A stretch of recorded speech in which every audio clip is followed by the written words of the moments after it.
कैसे हैं प्यारे बच्चों? मेरी आवाज आ रही होगी आपके पास।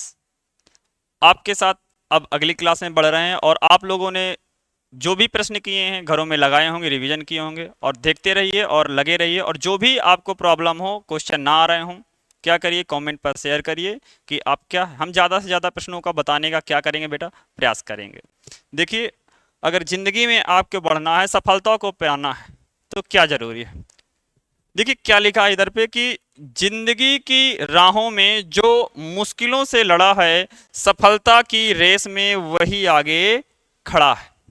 तो सफलता अगर आपको पाना है तो मुश्किलों से डरना नहीं है, क्योंकि इतिहास गवाह है कि जो भी सफल हुआ है तो असफलता का क्या है, मुंह देखना पड़ता है। तो कभी भी आप पीछे जा रहे हो या फिर कुछ चीजें समझ नहीं आ रही हो तो आपको परेशान नहीं होना, क्योंकि आपके साथ कौन है, हम लगे हुए हैं। और सफलता अगर पानी है तो राहों में क्या होगा बेटा, मुश्किलें आएंगी। ये सब कोई कहता है, और आएंगी तो आप लोगों को घबराना नहीं है, क्योंकि अगर मैथ में आपको कोई प्रॉब्लम है तो आपके साथ हम हैं। आप बेझिझक कुछ भी क्वेश्चन क्या है पूछ सकते हैं, और अगर आपको प्रॉब्लम हो तो मैसेज करिए उस पर, नहीं तो आइए आप सीधा सीधा हम बोलते हैं कि क्या है, हमारे प्लेटफॉर्म पर आइए और यहाँ से जुड़िए और आपको सब मुश्किलें क्या होंगी, सॉल्व कराई जाएंगी। और इसी बात से हम बढ़ते हैं अगले क्वेश्चन पे। तो देखिए ये क्वेश्चन इस टाइप का हमने पिछले क्वेश्चन में क्या है हो गया था, अब सीधा बताना चालू करते हैं। तो क्या हो गया था बेटा, इसको ट्री पैटर्न बताया था। देखिए आप लोगों के पास क्वेश्चन दिख रहा होगा,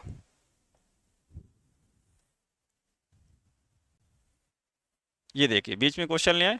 क्या लिखा है कि नीचे दी गई आकृति में एक्स वाई और जेड का मान आपको क्या करना है, निकालना है। ये आपको पैटर्न क्या है, दिया हुआ है, दिख रहा होगा आप लोगों को। चलिए बढ़ते हैं अब हम अपने सोल्यूशन पर। तो आपको मैंने बताया था ट्री पैटर्न की, जहां पर भी क्वेश्चन आपको क्या है, हल करना है। देखिए सबसे पहले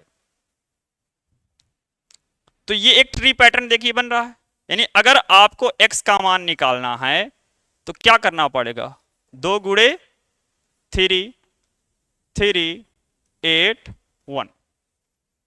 ना हो तो देखिए पीछे मैंने बताया था, जैसे 8 को आप क्या लिख सकते हैं, 2 गुणे 4, तो 4 दूनी 8। यानी ये जो नंबर है अगर इनका गुणा कर देंगे आप तो ये संख्या क्या हो जाएगी, प्राप्त हो जाएगी।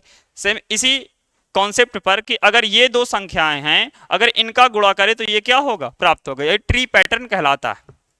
करिए गुणा बेटा, तो 2 का गुणा करिए, 2 1 कम 2, 2 अट्ठे 16 हासिल लगे 1, और 2 3 6 1 लगा था हासिल तो आ गया 7, और 3 दूनी 6, ये आ गया आपका x का मान। आगे क्या कह रहा है, y का मान निकालना। तो y का मान देखिए कैसे आएगा कि अगर y का मान कब आएगा, अगर 7 का और 161 का आप क्या कर दें बेटा, गुणा कर दें। तो देखिए यहीं पास, तो y का मान जो है आपका 7 गुणे 161 करिए गुणा, 7 1 कम 7, 7 1 कम 7, 7 का गुणा करिए अब 6 बार, तो 6 6 36 6 7 42, 42 की 2 हासिल लगे 4, 7 1 कम 7, और 7 में 4 जोड़ दिया था बेटा 11, तो y का मान आ गया। अब क्या है बेटा, अब आपको क्या निकालना है, z का मान। तो कोई प्रॉब्लम नहीं, z का मान भी आ जाएगा। सेम कॉन्सेप्ट है, आपको परेशान होने की जरूरत नहीं। तो देखिए अब ये क्या कि अगर सर 7 का और z का गुणा करें तो ये आएगा, क्योंकि हमें z का मान चाहिए ना। और जो भी ट्री पैटर्न होता है आपको देखना 3 चीजें होंगी, जिनमें से 2 का मान आपको क्या होना चाहिए, पहले से पता होना चाहिए। देखिए दिए भी है, यानी 161 में ये है ना, कैसे प्राप्त होगा, अगर 7 का गुणा आप किस में करेंगे, z में। बस ये z का मान चाहिए ना, गुणे में तो कहां आएगा बेटा, भाग में। भाग दीजिए, 7 का पहाड़ा पड़िए, 16 से ज्यादा ना जाए, 7 दूनी 14, 2 बज गया, तो 7 3 21, तो आपका जेड का मान क्या आ गया बेटा, 23। बोलिए समझ में आया कि नहीं आया, देखिए जल्दी से, और कहीं अगर प्रॉब्लम हो तो बताइए जल्दी से।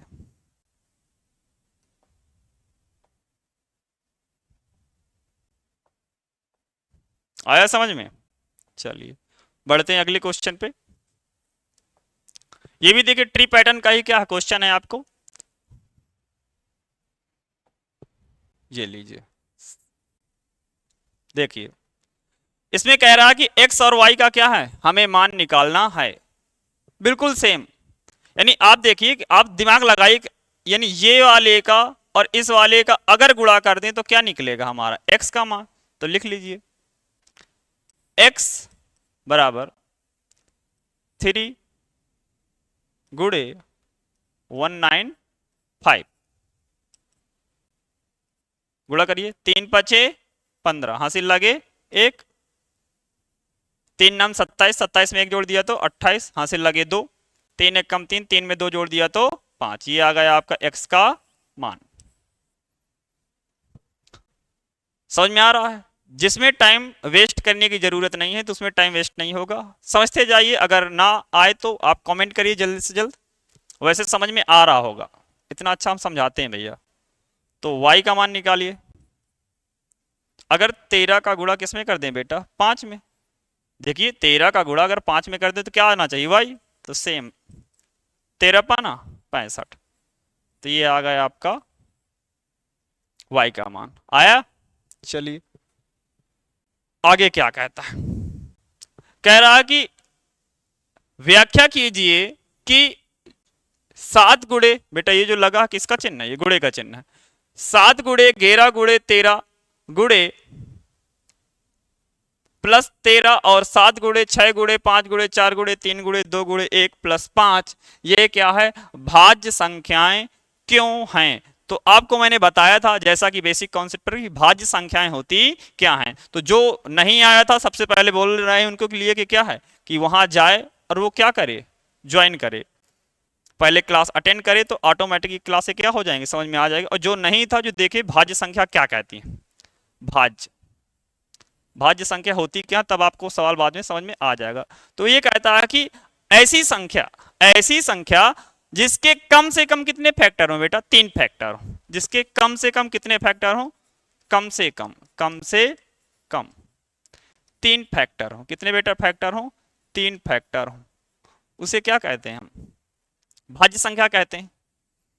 एग्जाम्पल जैसा ले लीजिए आप, मान लीजिए लिखा है 8, देखिएगा समझिएगा, तो 8 को बताइए कि मैं 2 गुणे 4 लिख सकता हूं कि नहीं लिख सकता, दिमाग लगाइए थोड़ा सा, समझना है केवल, 8 को मैं 2 गुणे 4 लिख सकता हूं कि नहीं लिख सकता हूं, बोलेंगे यस सर हम लिख सकते हैं, सही कह रहे हैं।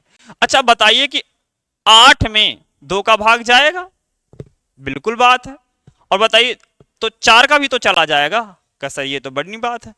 यानी अगर मैं 8 को, 8 यहां पे लिखा है, 8 का ही तो मान है बेटा, अगर मैं 8 को रेज कर दूं तो बताइए 4 दूनी 8 ही लिखा है, यानी ये आपको दिखा रहा है कि सर 8 में 2 का भी भाग चला जाएगा और 4 का भी भाग चला जाएगा, बताइए सही है।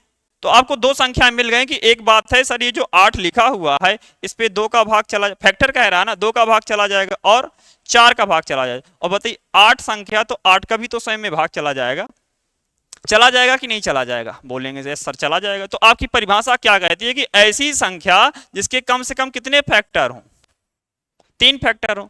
तो अब ये बात है सर एक का भी तो चला जाता, एक भी तो इसका फैक्टर, बहुत सही चला जाएगा, लेकिन हमें केवल कितने फैक्टर्स की जरूरत है, 3 फैक्टर की। इसका मतलब मैं क्या आपको सीधा सीधा समझाना चाहता हूं कि अगर कोई संख्या है गुणे में लिखी है मान लीजिए, तो इसका 2 से भी कट रही है और 4 से भी कट रही है, और जब इसका गुणा करके एक संख्या आएगी अर्थात 8 आएगी तो इससे भी तो एक संख्या कटेगी, इससे भी तो संख्या कटेगी, अर्थात 8 से भी तो उसमें भाग जाएगा। तो बस यही कॉन्सेप्ट का यूज करके हम समझेंगे भाज्य संख्या। तो गौर से देखिए, 2 से जाएगी, फिर से एक बार 4 से जाएगी, और इन दोनों का जो प्रोडक्ट होगा, गुणा होगा, इनसे भी तो जाएगी, इसका तो 3 संख्याएं आपको पता चल गई। और जो आपकी भाज्य संख्या वो कहती भी क्या है कि सर ऐसी संख्या जिसमें 3 का क्या हो जाए, 3 कम से कम उसके 3 फैक्टर हो, उसे क्या कहते हैं, भाज्य संख्याएं कहते हैं। चलिए आपका क्वेश्चन देखिए क्या कह रहा है, ये क्या कह रहा कि बताइए कि भाज्य क्यों हैं। तो गौर से देखिए क्या लिखा हुआ है, सॉल्यूशन 7 गुणे 11 गुणे 13 प्लस 13, एक संख्या ये है, पहले इसको हल करेंगे। तो गौर से कभी भी आपको दिखाना हो कि ये भाज्य संख्या है, तो जो भी संख्या लिखी हुआ करे, देखिए कितने पद हैं, तो प्लस माइनस होते हैं, वो आपके बताते हैं कितने पद। देखिए ये प्लस लगा होगा, दिख रहा होगा ये प्लस, इसका मतलब ये जो एक संख्या, ये एक संख्या है, और प्लस के बाद जो है ये क्या है, दूसरी संख्या, दो ही पद हैं। तो इनमें से देखना है आपको कि कुछ कॉमन है क्या, जो दोनों में एक जैसा दिख रहा है। तो आप कहें यस सर दिख रहा है। 13 देखिए आप लोग, दोनों में क्या दिख रहा है, तो हमने 13 क्या ले लिया बेटा, कॉमन। अगर 13 कॉमन ले लिया तो देखिए इसमें क्या बचेगा, 7 बचेगा, गुड़े 11 बचेगा, और आपने कहा सर 13 तो ले लिया है, इसका तो अब 13 लिखने की जरूरत नहीं है, प्लस लगा है लगा दिया। अब ये क्या लिखा 13, और जब पूरा सब कुछ कॉमन ले लिया जाता है, जब कुछ नहीं बचता तो क्या बचता है बेटा, एक बचता है। हल करिए, 13 11 सते 77, और एक जोड़ देंगे तो क्या आ जाएगा 78, और बीच में कुछ नहीं है बेटा यहाँ पे, तो क्या हो जाएगा गुणा। तो देखिए अब हमें करने की जरूरत नहीं है गुणा, आपको ये क्या दिखा रहा, ऐसा ही जैसे अभी हमने पहले बताया कि बताइए ये 13 से कटेगी कि नहीं, संख्या कटेगी, कटेगी। 78 से कटेगी कि नहीं कटेगी, कटेगी। अब एक बताइए कि जब 13 का 78 का एक गुणा करेंगे तो ये भी तो एक संख्या बनेगी, कहेंगे जी सर बनेगी। इसका तो देखिए एक फैक्टर ये है, एक फैक्टर ये है, और जब इनका गुणा करेंगे तो भी तो एक संख्या आएगी, और 3 संख्या हो गई कि नहीं हो गई। और आपकी भाज्य संख्या क्या है कि ऐसी संख्या जिसके कम से कम 3 फैक्टर, ज्यादा तो बहुत हो सकते हैं लेकिन अगर कम से कम 3 फैक्टर हैं, इसका वो संख्या भाज्य होगी। तो बस इतना करना है, आप क्या लिख देना, अतः स्पष्ट है, अतः स्पष्ट है कि दी गई संख्या की दी गई संख्या क्या है बेटा, भाज्य है। दी गई संख्या क्या है बेटा, भाज्य है।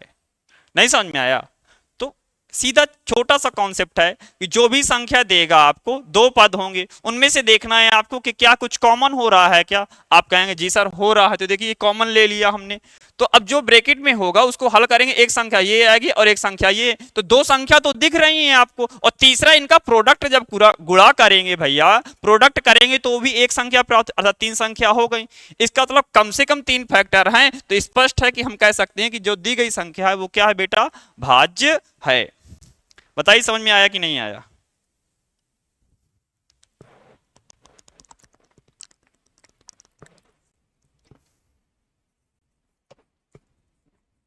गर्मी है भैया, पानी क्या समय पर पीते रहिए। आगे देखिए क्या कह रहा है, ये भी सेम क्वेश्चन है, पूछ रहा है कि भाज्य है कि नहीं।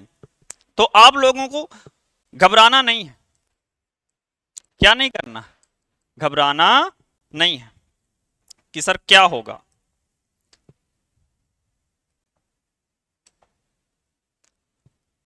तो आपको सबसे प्यारा जो मैंने बताया था कि जो दिया है पहले प्रिंट करना है आप लोगों को, तो 7 गुणे 13 गुणे 17 लिखा है, बंद है तो बंद कर लीजिए, प्लस क्या लिखा है 11। ये पूछ रहा है कि भाज्य है कि नहीं। तो आपको क्या करना है, इनमें से सबसे पहले क्या करना है, अच्छा पिछला जो क्वेश्चन था उसमें 2 चीजें थी बेटा, ये देखिए, अच्छा ये अभी क्या हो गया, छूट गया, ये भी देख लीजिए।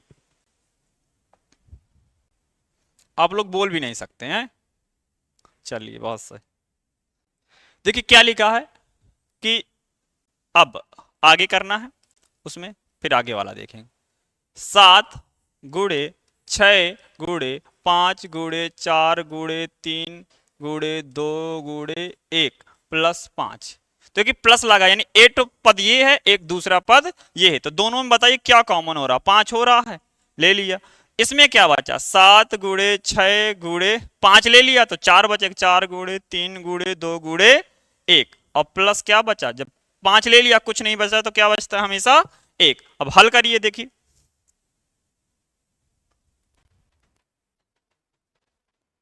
6 36 6 7 42, 42 का 4 में करिए बेटा, 42 का 4 में, तो 4 दूनी 8 और 4 चौको 16, तो अब यहां क्या बचा, 3 दूनी 6, 6 का भी कर लीजिए, 6 6 36 6 7 42, 6 48, 48 की क्या आ गया आपका 8, हासिल लगे 4, 6 6 36 36 में 4 जोड़ दिया तो 40, हासिल लगे 4, छह एक कम छह, छह चार कितना हो गया 10, और हाँ से एट, ये भी तो एक जोड़ना पड़ेगा, यानी कितना आ जाएगा आपका 5 गुड़े 109। अब ये आपको गुणा करना क्या है बेटा, आना चाहिए। तो ये रेंज, तो देखिए ये समझ में आया। तो आप देखिए कि 5 कॉमन हो रहा था, और ये जो ब्रैकेट में इससे भी एक संख्या आ गई, अर्थात दो संख्याएं तो मिल गई। और तीसरी बात ये हुई कि सर इसको जब हल करेंगे आप लोग तो तीसरी संख्या ये भी हो जाएगी। तो बताइए कि भाज्य है कि नहीं है?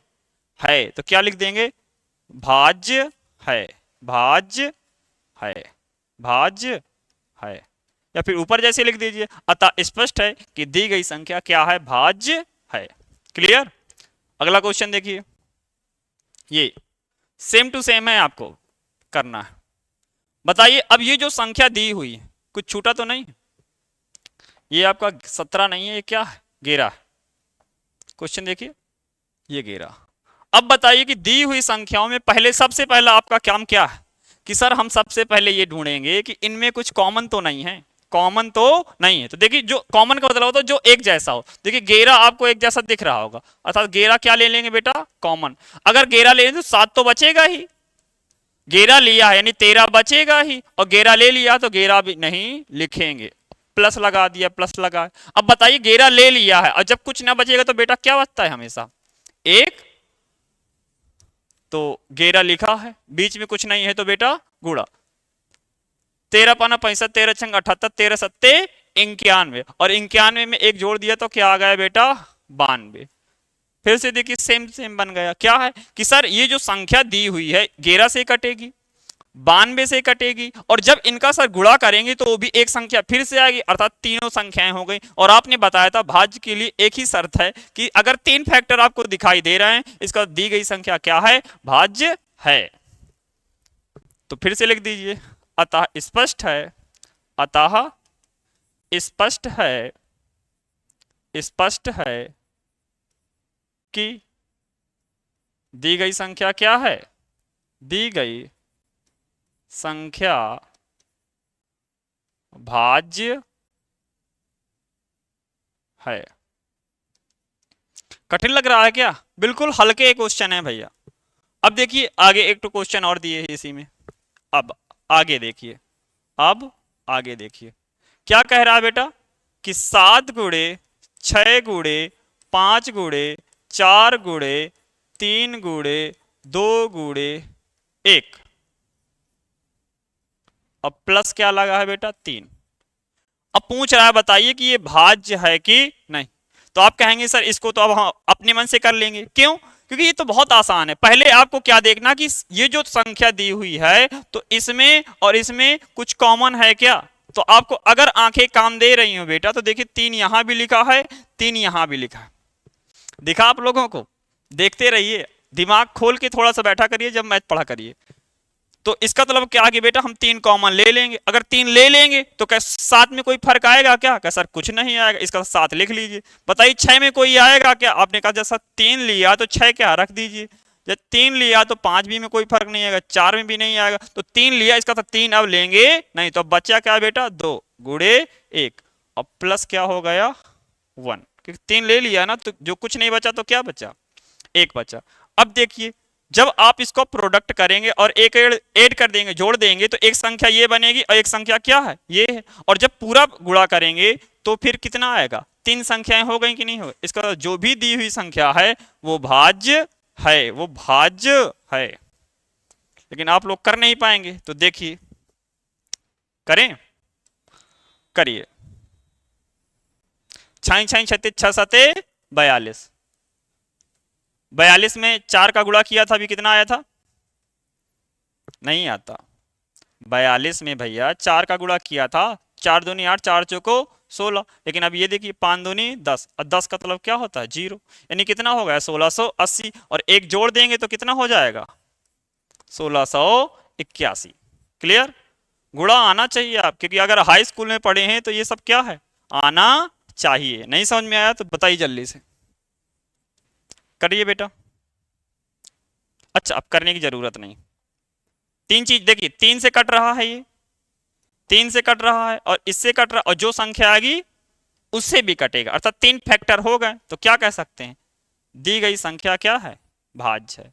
दी गई संख्या, दी गई संख्या भाज्य है, भाज्य है। देखिए जल्दी से, क्लियर हुआ? चलिए एक क्वेश्चन और देखते हैं क्या कह रहा है। पढ़िए लास्ट क्वेश्चन आज का क्या कह रहा है। बहुत दिमाग से पढ़ना है आप लोगों को, धैर्यता के साथ, क्योंकि ये क्वेश्चन पेपर में बहुत पूछा जाता है। लिखा है कि 3 घंटियां क्रमशः 9, ये कॉमा है यहाँ पे बेटा, 9, 12 तथा 15 मिनट के अंतराल में बजती हैं। यदि वे एक साथ बजती हैं तो कितने समय बाद वे, क्या है यहाँ पे प्रिंटिंग मिस्टेक, एक चक्कर एक साथ बजेंगे। हाँ, तो कितने समय बाद, तो कितने समय बाद वो क्या करेंगी, एक साथ बजेगी। अब देखिए दिमाग लगाया करिए आप लोगों को, आपका चैप्टर क्या है पहला, और उसमें निकालना क्या है आप लोगों को पता होना चाहिए। जो आपका आंसर जो पहला चैप्टर है उसमें एलसीएम और एचसीएफ क्या कर रहे हैं हम लोग, निकाल रहे हैं। बिल्कुल सही कह रहे हैं कि एलसीएम और एचसीएफ निकाल रहे हैं। तो आप लोगों ने अगर आज तक देखा होगा तो एलसीएम हमेशा, एलसीएम को जो मान होता है वो एचसीएफ से क्या होता है, बड़ा होता है। आप कहेंगे सर ये क्यों बता रहे हैं, थोड़े से आपको अगर ये लॉजिक लग गया तो आपको क्वेश्चन करना क्या होगा बेटा, आसान होगा। अब देखिए 3 घंटियां हैं, अगर 9, 12 और 15 मिनट में बजती हैं तो कहते बताइए कि एक साथ अगर बजती हैं तो दोबारा एक साथ कब बजेंगी। तो आंसर जो आएगा वो छोटा आएगा कि बड़ा आएगा। आप कहेंगे सर अगर आगे बढ़ेंगी, आगे जाएगा समय, तो समय कभी घटता नहीं है, बढ़ता है। और अगर बढ़ता है तो आपको इसका, अगर एक साथ बजाना है तो हमें एलसीएम निकालना होगा कि एचसीएफ निकालना होगा। आप कहने सर बड़ी संख्या आ रही है, अगर बड़ी संख्या आ रही है इसका तो एलसीएम निकालेंगे, हम एचसीएफ निकालने की जरूरत नहीं है। तो निकालिए, फिर सॉल्यूशन करते हैं। क्या कह रहा है बता दीजिए कि तीनों घंटियां एक साथ कब बजेंगी, कब बजेंगी। इसके लिए हमें 9, 12 व 15 का एलसीएम लेना होगा। क्लियर है बेटा? तो ले लीजिए। तो 9 के अगर आप फैक्टर करेंगे 3 त्रिकाई 9, 12 का अगर करेंगे 12 को, तो आप जानते हैं 12 को क्या कहते हैं, 4 तियां 12, और 4 को हम क्या कहते हैं कि 2 की पावर 2 गुणे 3। अब क्या बेटा 15, तो 3 5 15। अभाज्य गुणनखंड हो गए बेटा कि नहीं हो गए, अभाज्य गुणनखंड हो गए कि नहीं हो गए। इसको क्या लिख सकते हैं हम, 3 की पावर 2। चलिए अब क्या निकालेंगे, एलसीएम। तो मैंने बहुत प्यारी ट्रिक बताई थी आप लोगों को कि जो भी दिखे आपको पहले क्या कर लीजिए, लिख लीजिए। आप कहेंगे सर 2 है दिख रहा, अभाज्य संख्या में लिख लिया, फिर 3 दिख रहा है लिख लिया, 5 दिख रहा है लिख लिया। पहले आपको जितनी अभाज्य संख्याएं दिए हैं सबको लिख लेना। तो देखिए जो दिखे इस सवाल में हो, 2 दिखा लिख गया, 3 दिखा लिख गया, 5 दिखा लिख गया। अब मैंने कहा था इनकी जो सबसे बड़ी घात हो, तो 2 की देखी सबसे बड़ी घात 2 ही लिखी है, 3 में यहाँ 1 लिखी, यहाँ 2 लिखी है, तो सबसे बड़ी यानी 2 लिखी है, और 5 में 1 ही है, यानी यही क्या होगा इसका आंसर। हल करिए, 2 का स्क्वायर कितना होता है 4, 3 का स्क्वायर 9, 5 4 पंचे 20, और 20 का अगर 9 में गुणा करेंगे तो कितना होता है 180। यानी वो दो तीनों क्या हैं, घंटियां हैं, वो 180 मिनट बाद क्या बचेंगी, दोबारा बजेंगी। क्लियर हुआ? और ये जो हमने आज क्वेश्चन बताया और जो हो चुके हैं आप लोगों को लगाते रहना है। अब मिलते हैं आपसे कल अगले वीडियो पे।